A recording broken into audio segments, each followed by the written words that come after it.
फिलहाल के लिए एक मुद्दा बहुत ज़्यादा चर्चा में है और वो मुद्दा ये है कि लोकसभा की सीटें उसमें बढ़ोतरी होगी। अब लोकसभा की सीटों में बढ़ोतरी होगी, लेकिन कुछ दक्षिण भारत के राज्य हैं, उनको अभी इस बात से ही समस्या है। अभी एक्चुअली मुद्दा क्या है, लोकसभा की सीटों में बढ़ी बढ़ोतरी यानी कि परिसीमन, इसके बारे में आइए हम लोग थोड़ा विस्तार से चर्चा कर लेते हैं। न्यूज़ क्या है सर? न्यूज़ ये है कि परिसीमन परिसीमन क्या होता है? परिसीमन का मतलब ये सीधा सा है कि सीटों में बढ़ोतरी होना या सीटों में बदलाव होना, सिंपल सा मतलब ये है।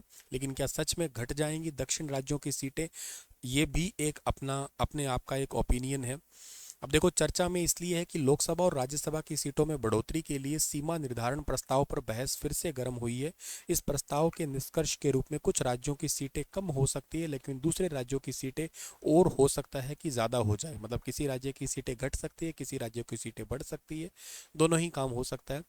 अभी केरल में एक सांसद 18 लाख लोगों का प्रतिनिधित्व करता है, जबकि राजस्थान में एक सांसद 33 लाख लोगों के प्रतिनिधित्व करते हैं।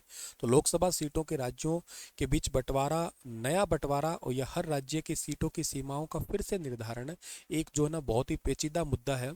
तमिलनाडु के मुख्यमंत्री के दावों और केंद्रीय गृह मंत्री के जवाबी दावों के इस मुद्दे को थोड़ा और ज़्यादा चर्चा में ला दिया है। पहले तो मैं आपको बता देता हूँ कि ये परिसीमन क्या होता है। देखो, परिसीमन का सीधा सा मतलब ये होता है आपका यहाँ पे कि इसके अंदर सीटों का बदलाव होना होता है। सीटों के अंदर जो है ना बदलाव किया जाता है परिसीमन से।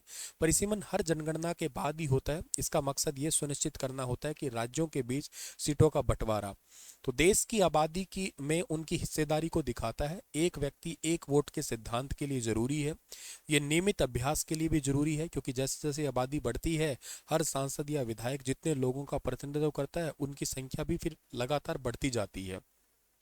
तो 42वां संशोधन और परिसीमन क्या है सर? आपातकाल के दौरान लाए गए 42वां संविधान संशोधन ने तय किया था कि 2001 की जनगणना तक राज्यों और केंद्र शासित प्रदेशों के बीच सीटों के बंटवारे में कोई बदलाव नहीं होगा।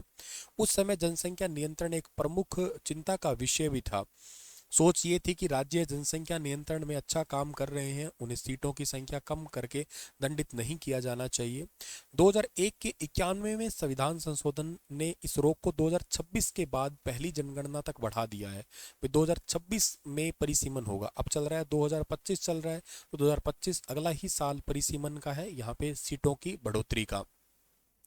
इस रोक पर राज्यों पर विपरीत प्रभाव भी है, क्योंकि इस रोक का नतीजा ये हुआ कि आज राज्यों की सीटों की हिस्सेदारी आबादी में उनकी हिस्सेदारी से बिल्कुल नहीं खाती है। इस समस्या का आसान समाधान फिर ये निकला कि कुल सीटों की संख्या बढ़ा दी जाए बिना हिस्सेदारी बदले। लेकिन ये जो बेसिक रेशो वाला सिद्धांत है, ये तो बिल्कुल ही फेल हो जाएगा फिर। अब रेशो के सिद्धांत से या समानुपातिकता के सिद्धांत को बनाए रखने के लिए राज्य की आबादी पिछली मतलब आधी सदी में तेजी से बढ़ी है, तो उन्हें ज़्यादा सीटें मिलेंगी फिर इस हिसाब से। तो जबकि जिन राज्यों में आबादी जो है ना उनकी कम रही है, उनकी हिस्सेदारी है फिर वो घट जाएगी। दक्षिण राज्यों में सबसे ज़्यादा इसकी चर्चा है।